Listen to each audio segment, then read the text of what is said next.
All right. Well, I think that was the chime. We're straight up 2 o'clock Central Time here in Nashville, Tennessee, and 3 o'clock Eastern Time. So we'll just go ahead and get started. If you're just now joining us, if you don't mind typing in, let us know who you are, what your position is, and how long you've been there. Well, welcome. So the purpose of this presentation is to celebrate fine arts successes. No matter how long you've been in a fine arts administrative position, you know that this is a heavy, heavy lift, and we have to have a servant mentality, and we spend most of our time helping others, and we don't, just like our teachers, we don't often give them enough time to reflect, and we don't often give ourselves enough time to celebrate the successes that we've achieved through this heavy lifting work that we do. So what we've done today is we've asked 4 of our esteemed colleagues who've achieved some great successes around the country in different school settings to share what they've been able to accomplish, that they've been projects that they've been working on. They're all very different successes.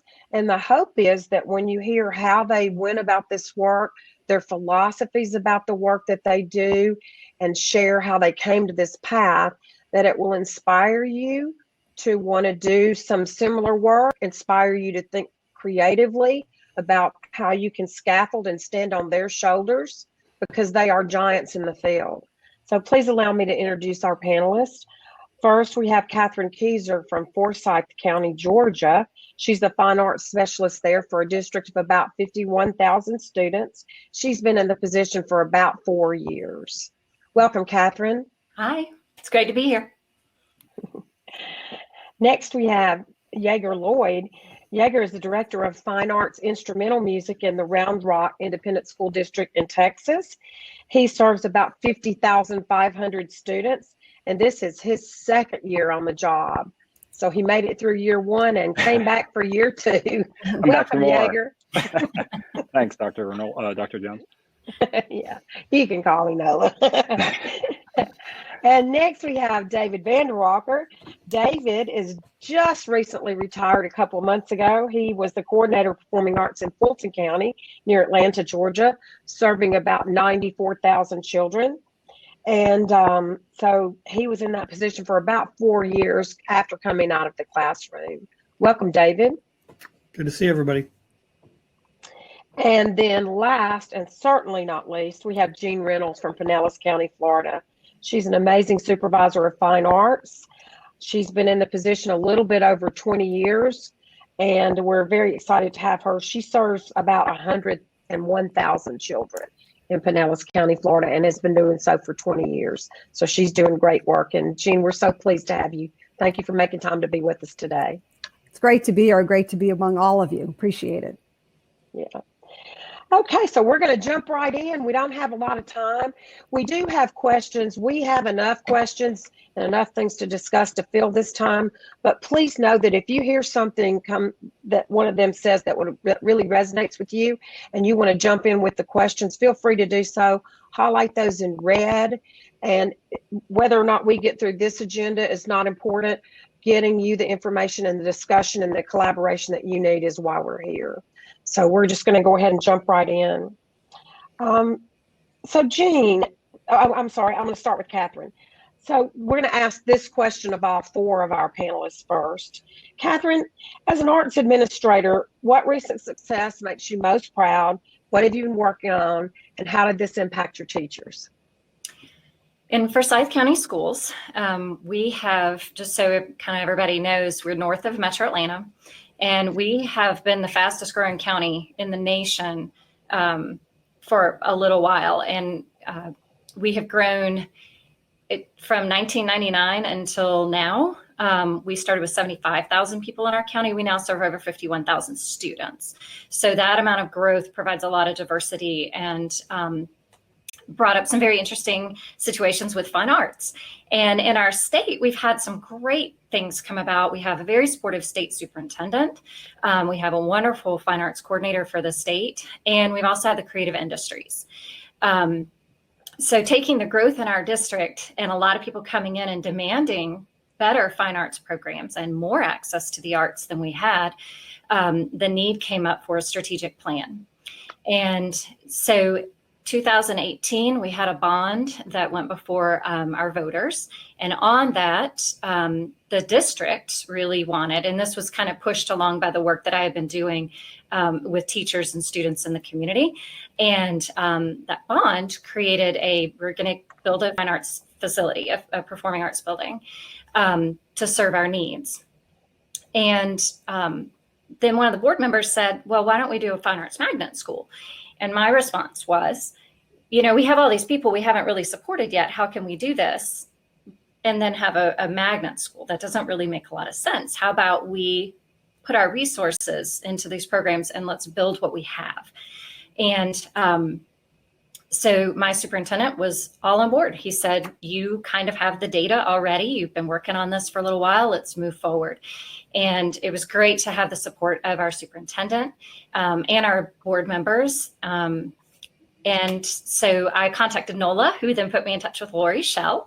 And if you've never met Lori, or if you were not able to attend her session, you really need to check it out. Lori is brilliant. So she and I worked together and pulled together a ton of data. We interviewed principals and students and parents, and really pulled together some great information about our school system. And I know that the way my system works, it's very data driven, just like Rick just had a great session on data. And we had put all this effort into CTAE programs, career tech, agriculture programs. And it was really time for us to put that effort into the fine arts. And so they said, go for it. We worked with Lori. We spent 2 very tedious days working on putting all the data together with a group of stakeholders, and it really turned into a beautiful product that will benefit our students and teachers for many years to come. And because it had the support of the board members and they were actually a part of the process, they really were able to get behind the work. So that's kind of our rundown of the strategic plan. That's fantastic. And you'll be able to take that information and leverage it, I'm sure. That's just the start of some longitudinal work that you're going to be doing, I feel sure. Yes. Yeah. So Jaeger, tell us a little bit about what you've been doing, what recent successes but besides just getting through year 1 and deciding to stick around for year 2, share with us what you've been able to accomplish that you feel really good about. Yeah, year 1 was really formative. It was very testing. And this year has also been very testing, as all of you know.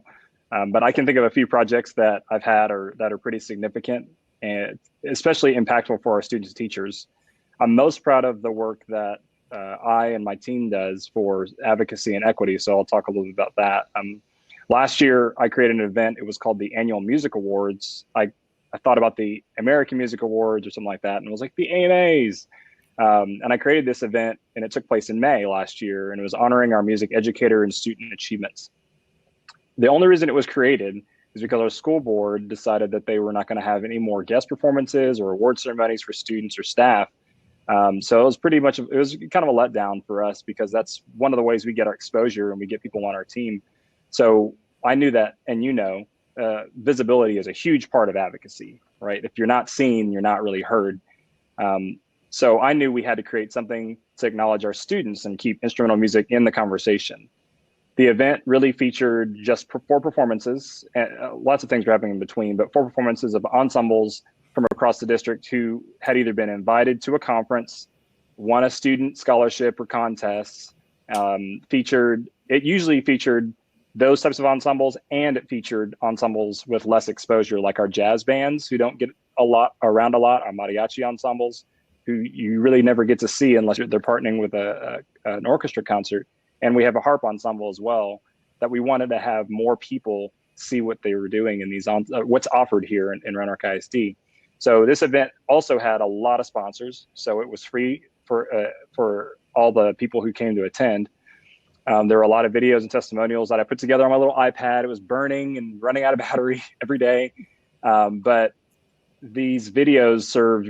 I'm able to put them everywhere now, because we have kids talking about choir and people who are in choir and band at the same time. How can they do that in high school, or what really reached them when they were youngest in elementary school, trying to go into their first instrumental music class. So I thought that was going to be it was really cool. And we're going to do it again this year. And of course, we're sitting here. So this year was one of the guest artists was going to be the Austin Symphony, which sits, so Round Rock is north of Austin, Texas. And we're going to have the Austin Symphony come and play inside of our auditorium for the same audience, the Music Awards audience. So, and that was going to be an annual rotation for local professional artists. So I'm really excited to continue doing that work, just because of how you can just do so many things. We're talking about seniors who are graduating and going into music. We're talking about all-staters, of course, and scholarship amounts. There's just, and you have all the board, all the upper administration there in one place. It's a tight two-hour show, and it's done. It's over, and you only have to do it once. So I thought that was a really cool thing for us and for our district to kind of keep our foot forward in instrumental music. That's great, Jaeger. Thank you for that. So David Vanderwalker, how about you? Besides being retired, how about you as an arts administrator? I know you've been working on a lot of large projects. You've accessed some Title IV funds and done a great program down with PD. What are you proud of right now? What successes would you like to share? Nola, one of the things that is, I would say, somewhat unique about Fulton County Schools is that it's a large district, 73 miles north to south. It goes right through the middle of Atlanta. And so geographically, that's a challenge in of itself. But it also, in the 94,000 students, we have 5 Title I high school clusters that are probably some of the lowest socioeconomic communities in the Southeast, challenged by the upper north part of the county, representing another 5 or 6 high schools, communities and clusters that are the highest socioeconomic areas of the Southeast. And so equity and equal becomes a very big topic of discussion. And so one of the things in our music programs, I served over 200 just music teachers. And so in that, we see a very vast difference about how some of our schools are able to provide section coach work and additional differentiated instruction through booster club support and those types of things. So when the Title IV funding became evident that there was an area that must be mandated through the ESSA program, that 15% of your total district distribution has to be spent in these categories, we began to advocate for the inclusion of the arts in that, because it's also STEAM based and some other things that make it a little more challenging for us. But we were really pleased to see that in that Title IV funding, we had 2 major projects that we were able to achieve. And the Title IV deals with 2 different aspects. One is, what can you do for teachers, or what will you do for students? And so we chose to do 2 projects of that. Our portion of the pie was just about $55,000 through that title funding. But what we were able to do with that is we were able to split it up. And for students in the Title I communities, we were able to focus on the middle schools and then their high school cluster, the Title I middle schools, and provide professional artist residencies where professional musicians from Atlanta would come into the schools, provide section coach and presentations for them.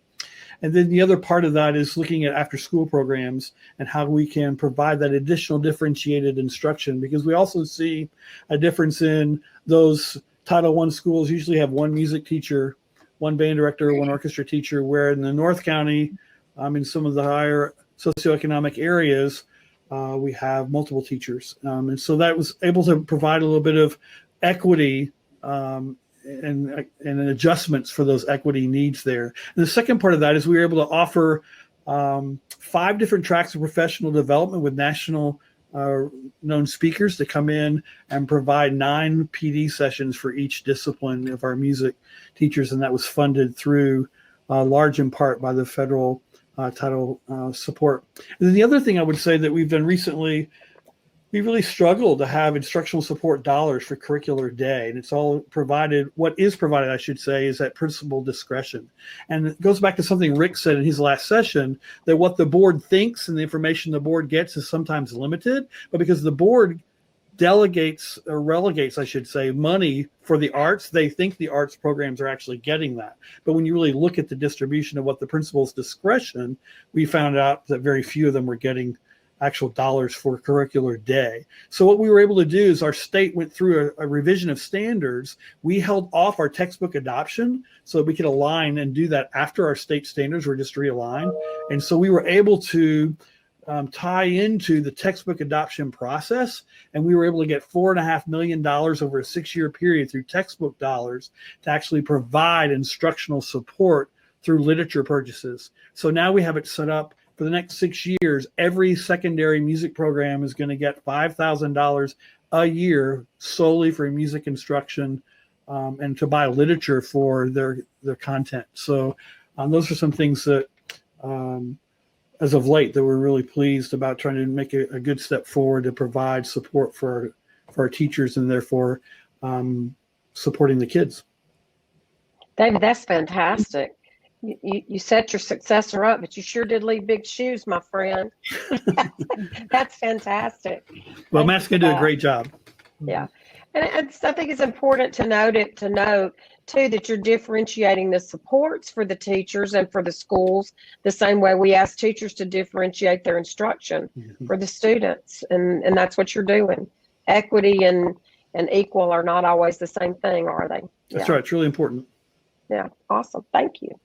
So Jean's been in her position in Pinellas County, and I had heard about her for years, and we got to meet recently this past year, and just everything you've heard about Jean and how wonderful she is and the support she provides for everyone who comes around near her is true, plus more. You read about Jean and her accomplishments, and you're just not sure that any person could fill all those shoes, and yet she does. Tell us about what you've been doing in Pinellas County and the successes that you've enjoyed. Thanks, Nola. When Nola first asked what recent success you were excited about, it always takes you back if you have this job, because we're juggling so many plates every day.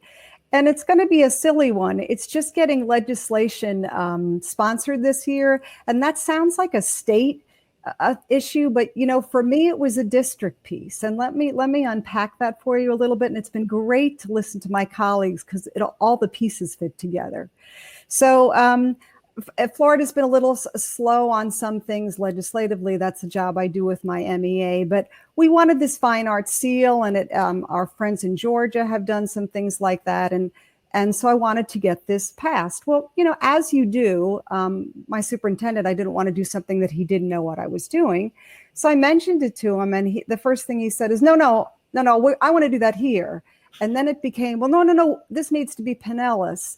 And that made me realize, that's about building community.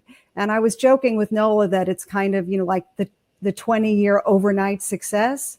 But it's what you all do every day. You build those relationships. You do one little thing and you put the pieces together. So some of the things that I just wanted to share with you is, roll back 30 years, and this little organization called Arts for a Complete Education Pinellas was born. And it was really just a group of business leaders, arts teachers, and some arts community folks. Well, they started to do things and be a collaboration with the school system. They wanted to get, back at the time, some elementary school music teachers were on a cart. So, well, how do we fix that? Well, it took about 2 years with them meeting till that was fixed. And then one of the things that ACE does to this day, nearly 30 years later, they just have someone go to every school board meeting who is announced, just like the CT, your teachers unions are announced. Representing Arts for Complete Education today is XYZ. And it's a collaborative work. It's not that they're, a tough watchdog group. We always say that they wag their tail more than they bite, and it's working together. So then that go forward a few years to the passage of a referendum in Pinellas County in 2004. And listening to David, I just realized what the referendum has done is so much for that equity piece, because the referendum was started, it's a property tax for teacher salary, but because of our arts community, it was and then we'll say music and art also. And so there's a big push that in this community, we value that. For me, for performing arts, that's added up for the past 16 years to an extra $1.5 or $6 million every year. Have a large district, so it goes fast. But still, it's those things that David was talking about. All of a sudden, we could put dollars and make it a more equitable experience for our kids. So that's been great. And then it led to this legislation. And so, as we came together, it was a wonderful experience to see that the local legislators, when we were shopping this around, said, no, this needs to come from Pinellas. They just wanted they wanted to do that. And in fact, the legislator that sponsored it called and said, I want to do a whole press conference, and did that. And the people who spoke at it were the superintendent. I spoke, but it's nice to see that it's a whole community and you build that together. And it is all about relationships. And it's all the one leads to the next, leads to the next, leads to the next. Again, as David was talking, I realized that referendum helped us get a federal grant, which was terrific for the PDAE grants. And then that's also led to Title IV funding. So it's all the pieces together. But folks, none of this works if you don't have a quality program. And that's the greatest thing this Institute's been about, is teaching people to be great teachers, because you can't have the support without great programs. So one of the things we wanted to bring you today, Noel, if you want to start to pull that up, is, a lot of you all do this. I just want to pull up some B-roll that we use at our all-county events, when you have to change over those from one group to the next. We started doing this about 10 years ago. And so the piece that you'll see is a young man who, we do a student composition where our local Music Education Association gives a little scholarship to the student. So you see him talking, but it's student voices. And then when I talk to you about that ACE group, we do a principals appreciation event every year as well, a breakfast or a lunch where we perform, but we unpack it for them. And we often have student voices like this. So if you're ready to go, Nola, are we good? And just let me add, this young man wrote this piece of music. It was a composition contest or that they do, and he actually composed the piece of music. So he's conducting the Pinellas County Honor Band on the piece of music that he composed as well. So we need to turn off our... Yeah. All County is such a great experience for everybody on that stage and for the audience. We get to make music not just for us, but for everybody on that night in Mahaffey Theater. It's a great experience to kind of blend our sounds from school to school, and to see all of that happen on the stage is such a magical moment. For a guest clinician, I think makes more pressure, just because that's a person who really knows what they're doing, other than just your director, and it's not someone who you always see every day. So it makes you kind of want to step up and be the best version of yourself at that point. Music is extremely important for me. It was my saving grace. In high school, I was, kind of stagnant and everything, but music, I really delved myself into music, and it was kind of just my savior, and now I'm kind of on track to where I need to go and excelling really well. Music is an extremely important part of my life. Throughout these 5 years, All County has taught me so much, and I'm going to take that into university with me because I want to major in music composition. So taking that it's been a great thing for me. All County is just a great and amazing experience. You just get to go and you get to focus and learn new things about new people and new music, and just be able to refine your craft even more than you would be able to.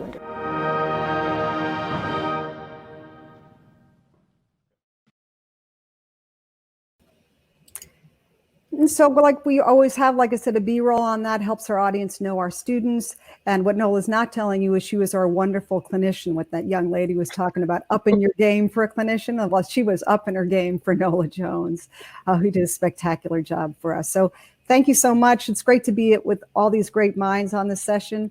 We all just keep working at it each day. That's great. So we've got a couple of questions. Can Catherine talk about who she included in the committee to write the strategic plan? Absolutely.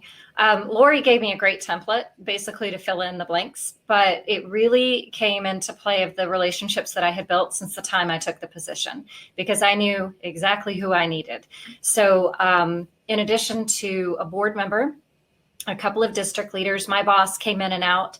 I had Jessica Booth, who is our state fine arts coordinator, come in for one of the days. I had community members. There was a local ballet company, an arts, visual arts, because it says K-12 visual arts and performing arts, a community theater person, a community visual arts person, and then a couple of teachers that represented all three areas and all three grade levels, administrators.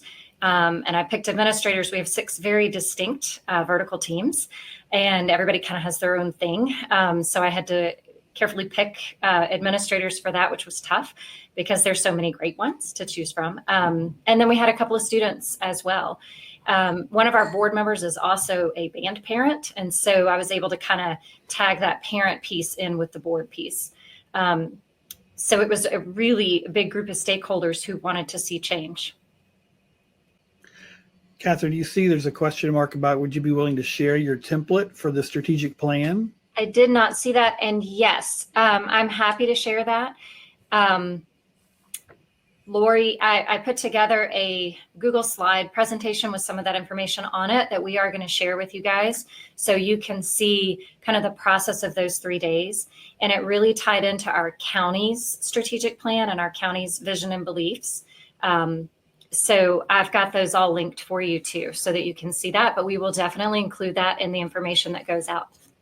I'm happy to take questions at any time, like via email too. Go ahead, David. Yeah, I was just going to add to my comment that someone had asked about how do we advocate. And to me, I think we've talked about this as a team too, is that one of the things that we can do to advocate for our programs in these areas is to try to speak in the vernacular that is the most prominent vernacular in the instructional units across the district. And as Gary Markham in his session was talking about how he really worked, and I saw this of him for years, how he was a very strong advocate for what was great for kids instructionally in any topic. And so if we talk about, at least for me in Fulton, I suspect others as well, but for me, if we're talking about fidelity instruction, when we're talking about how to improve math, and I'm in a learning and teaching meeting, and we're having to have discussions about what's happening in the arts, it's really easy for me to ask the question of, we really need to have, how can we have fidelity instruction when we have one band teacher teaching 300 children in one part of the district, and we're talking about a guaranteed viable curriculum so that when kids move from one school to the next, they're getting the same instruction and basically talking about the same kinds of things in their learning as they move. How can we guarantee that from one school to the next when we have one band director in one school teaching 300 middle school band students, and we move to a different part in the county and they have 2 teachers for 225? So when we start having different instructional discussions and we relate it to the other topics of fidelity of instruction and how do we differentiate the instruction appropriately with 10 instruments, like 10 foreign languages from one teacher, while we can do it, we used to teach in a one-room schoolhouse, and we at some point realized that probably wasn't the most effective way to do that. So while we can teach 10 different instruments with one teacher, it's not as effective and it's not as comparable to the fidelity of instruction as they happen on the math hallway, the science hallway, unless we have another teacher to break down that differentiated instruction. So I think the more times we can have those types of discussions and relate it to what everyone else is talking about, that's in our favor. That's great. I'm back, I think. Are we back? Yeah. Great. So one of the questions we were talking about, I had a recent conversation with Yeager, and he referenced his district's plan for the CARES Act and accessing funds to ameliorate the impact of COVID-19. And it was a pretty powerful discussion. And I asked him if he would mind elaborating on his district plans for the CARES Act in hopes that it might inspire and get you all thinking about how you might be able to do some of the same work. So Yeager, would you take that question for us, please? Right. As long as y'all can hear me, right? Yes. Fantastic. Just making sure. I hope everybody got their stimulus check by this point. Maybe you haven't. I don't know, but it's all connected to that if you don't know what the CARES Act is. But also part of that act was money that went into the Elementary and Secondary School Emergency Relief Fund, which ESSER, you might have seen that acronym around. It starts talking about ELAs and SEAs, which is our state education agencies and our local education agencies. And actually, I'll throw a link here to this great article that kind of talks about a lot about these things. I'll put it in the chat really quick. But in short, the state funding, each state is receiving funds to help in the transition for COVID-19, of course, and perhaps improve some delivery of instruction. So your district could be seeing millions of dollars alone. And this is not, a lot of people refer to that, like try to combine this with Title I. It is not part of Title I funds. So it doesn't have the same requirements, it doesn't have the same stipulations. Anyway, I personally would get in touch with your state and federal department because the money can be used in so many different ways. I'm particularly looking forward to using it for personal protective equipment for teachers. So we're all talking about how to make it safe for kids. Maybe everybody has to wear a face mask. Maybe there has to be hand sanitizer. Maybe there's appropriate cleaning equipment. Those are the types of things, as well as safety resources for our students. Software is a big thing right now. We already have Music First and we already have Smart Music. We want to continue to supply our students and our teachers with as many tools as possible to continue distance learning, because there's a good chance almost everybody is going to be in a hybrid model. So we're going to have to figure out how to efficiently teach our students and reach those students who don't have access at home, and how can we supply them. So there should be some information in a folder that Dr. Jones may share with you, but feel free to reach out to me as well, or either way, however you like it. I'm not an expert. I just read a lot, enough to be dangerous. And again, I encourage you to work with your state department to see how these funds can be used and utilized within your district, because it's all, but you could make an excuse for really anything. It's kind of like Title IV funds. And I've worn my way into using Title IV funds for something that might not be as instrument or PD. So use just different ways to utilize those funds, but these don't have as many stipulations. So I'd really look into that. It could be a really cool thing for you and your district, especially in this transition. So I would ask the non-panelists who are in the room, have you all had experience with accessing these funds? What are you hearing? Is there any information that you'd like to share with your colleagues that they might find useful in this process? Because I have a feeling that this is going to go fast, and so it's something that's going to be very time sensitive. So if any of you have an experience with that and you care to jump in, please do so. I have to tell you that when we went through this issue with the technology, I've lost the previous chats. So if there was a burning question in there that we haven't gotten to, if you want to go back and add it, that would be great. At the very beginning of the session, I put a link to a place where you can upload, and I have already preloaded that with many documents from these panelists, and there'll be more coming in. If you have documents that you're willing to share with our MAC collaborative, we'll get a repository back working for that we can share with all of our music administrator collaborative friends, and we'll keep that available to you as we move forward. So, and I'll email you that link as well to everyone who is here for the collaborative. So, Catherine, I'm sorry. So, David, let's go with you on this one. Since you're retired, in an ideal situation, how would arts education look in your district in 10 years? I think things are always changing, and it's all related to money. But ideally, I remember back when I moved to Atlanta in 1996. I was teaching in the Klein School District in Texas, and my elementary kids went to music 5 days a week. And while that's not really the norm, perhaps in most of the state of Texas now, I'm thrilled that we are able to teach children for 55 minutes 1 day a week. But I would like to see that in an ideal world. To me, all the data suggests the sooner we start impacting kids with the arts, the longevity of the impact and the causal effects, while they're not documentable as easily, the correlations are irrefutable over 3 to 4 decades of data. So for me, if we can continue to advocate over the next few years for teachers and for more students to be able to get a higher frequency in instruction. And I also would say, for me, we have 200 students in what we call the Chattahoochee River kind of goes through Atlanta. And we have 200 kids in orchestra south of the river. We have 2,000 kids in orchestra north of the river. And as a charter school district, we have the opportunity for administration, as Rick was talking about in his last session, to make choices for their building. So for me, in the next 10 years, I would love to see that there becomes a mandate that band, choir, and orchestra for students are essential. And that's something that the district that I taught in prior to, in Cobb, before coming to Fulton, that was something that in the healthy financial years got established, and now that'll never get touched.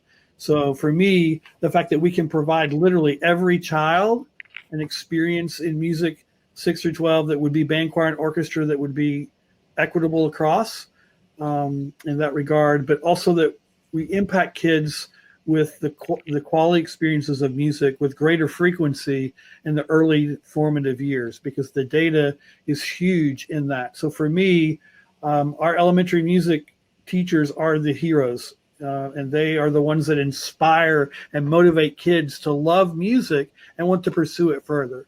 So in short, for me, that's where I feel like we need to focus more. While I can be obsessive about how to make our bands and orchestras better, to me, I think that's where it really starts. When you see the great successes of what we can do for kids, I think that's where it lies: greater frequency and greater delivery of instruction. That's great. Thank you.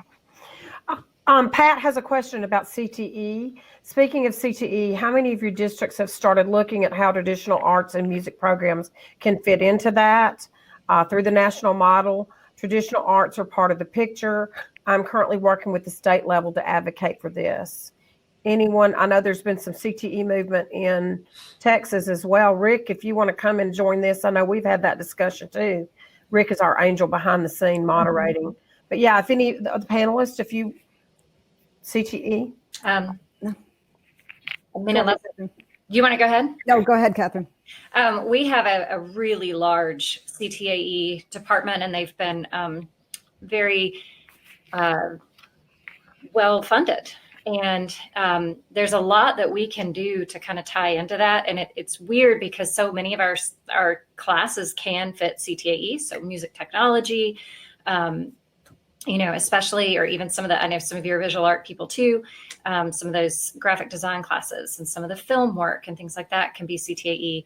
So any of those types of things that you can kind of try to tie in and go for the career aspect of it really might help you gain some ground with CTAE.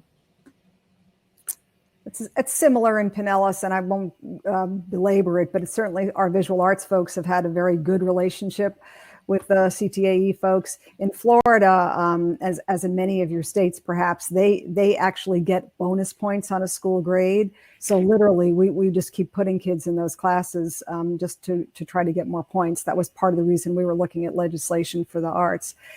And at the same time, it's about that relationship piece, because what I'm trying to work on in Pinellas is that's almost with my counterparts, that we're trying to build some of those programs together. Because if we come with a solution together, we can do that. But it's a little tricky just because of the way CTA is funded. So, Nola, we've got in Georgia, we have similar in the report card scoring of how we get credit. And our state just passed. We'll make it get it right, but it's media arts in recording and media arts in visual arts, and there's a track now of media arts in 4 different levels of the arts and covers all of the arts. And so one of the things that I think we could look at in collaborating with CTAE is now creating more pathways that have the 4 courses in a 4-course sequence, so that more kids can be into the arts, and we start looking at how we can enhance our ensemble music experiences and work those into CTE. But also in Georgia, fortunately, now we have this whole media arts and recording and sound. And so we can take all the guitar garage band kids and start weaving them into a 4-course pathway that otherwise might just kind of be one and dones. So that's an interesting thing. I don't know how many other states might be doing that, but the more I think we can tie that in to create those greater pathways, are going to help, I think, not necessarily take away from our music programs we have currently, but help us find ways that we can be engaged in the CTAE world. And then as that happens, we'll have a voice as to how those things continue to grow and escalate. Sure. And for our Canadian colleagues, I'm not sure what your acronym is, but we have a model with the career technical, and it's think back to what we used to call vocational education, so that we're providing students an opportunity to create a career pathway coming through school. And how do we weave that in as part of a well-rounded education with music? Laurie said NAPME has a great toolkit. She's right. That's a great place to reference. So we're just about out of time.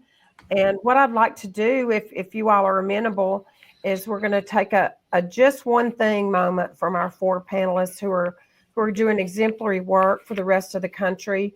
And and we know that we're just living in a real wackadoodle world right now. I know that's a scholarly term, but the earth has shifted on its axis in the last 12 weeks. And I just would ask you if you could leave us with just one thing, 1 minute apiece. Share just one thing with us. Who wants to go? Well, popcorn. I don't have a I'll cup go. with your names on a popsicle stick. Oh, the youngest will go first. How about that? How about that? Hey, wait a minute. One of the things that, I've learned, we're talking about advocacy. I know we're talking about CTE, and Texas is behind with CTE right now, definitely in comparison to some of the other states. But one of my big focuses that has served me very, very well is keeping SEL, is what a lot of people like to say as well, but also culturally responsive, a culturally responsive agenda in the forefront of my mind.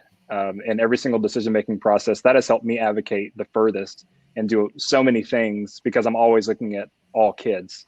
And one of the things Nola's told, we were on the phone probably like a week ago or 2 weeks ago, no one knows in COVID time, but one of the things she said to me was, we just need to teach kids. Like, yeah, we want to teach music, we want to have the things, but we just need to teach kids. We want those kind of people in our decision-making places. So if you're able to just continue to keep all types of students, rich, poor, black, white, Asian, doesn't matter, that has to be that's the product. That's how I see it. But of course, everybody else on this panel and everybody else who's in this chat probably has like so much more wisdom about that they can provide you. But those are my 2 cents.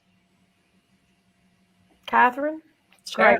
Yeah, that's awesome. Thank you. Go ahead, Catherine. No, Jaeger, I think that's fabulous. It is all about the students. That's why we do our jobs. That's what everything leads back to, is the students. What is best for kids, all kids. And, that's exciting to think about what we can do for the future of our students. I would say, I guess my one thing is relationships. And I know a lot of us would probably say that. I think for me, it's those hard days when I hit walls and I got to figure this out and figure out a solution. And I know who to call. I know who my people are that I can say, what have you done about this, and help me through this situation? It could be somebody in my building. It could be one of the community members. Really, I've gotten to know, building that community makes a huge difference when you are trying to advocate for your programs. Know who your business leaders are. Even if they're not fine arts people, typically people have a really good heart for fine arts, and they know that it's good for kids, and they want to help. They just don't know how. So you kind of have to guide them on that. But I think it's really building that community and the relationships with people. That's great. Thank you. How about you, David? What's your just one thing? Yeah, I think the one thing is we need to learn and become very effective and efficient in communicating the why. We've heard lots of stuff on TED Talks about how important the why is. I think our challenge is, I say it like this. I can go into a calculus classroom and I can tell you whether that teacher's a good teacher or not, but I can't tell them how to teach calculus better. So the people that we interact with about music, they come from other backgrounds and they don't understand our world.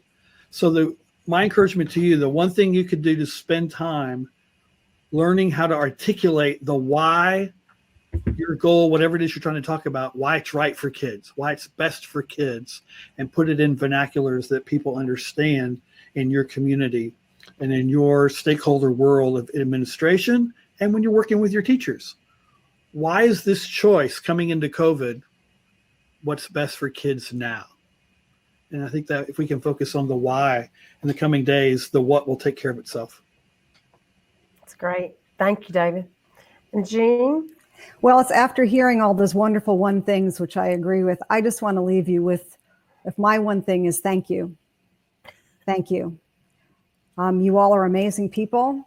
And just as you've been, as I have for teachers, probably, I think we could all go into being virtual motivational speakers for teachers that we've done for the past couple of months. But it's because of you. And I know that. And I know it's not perfect, as Catherine was saying, but you are the catalyst and you are the interface from teachers to administrators to community. And it's you that are affecting thousands and thousands of kids, and people don't always know it. So for me, it's thank you. I have a grandson that's about to be 2, and it's the future, and it's because of people like you. So thank you. Well, I have good news and bad news. The good news is we're not going to go over. The bad news is, or I guess the good news is, that's because Jean stole my just one thing. Great minds, Nola. Well, thank you so much for the heavy lift that you're doing every day. And we know that as administrators, you go weeks and weeks without anybody saying thank you. But I'm not sure that the teachers would be able to survive right now if they didn't have administrators behind them.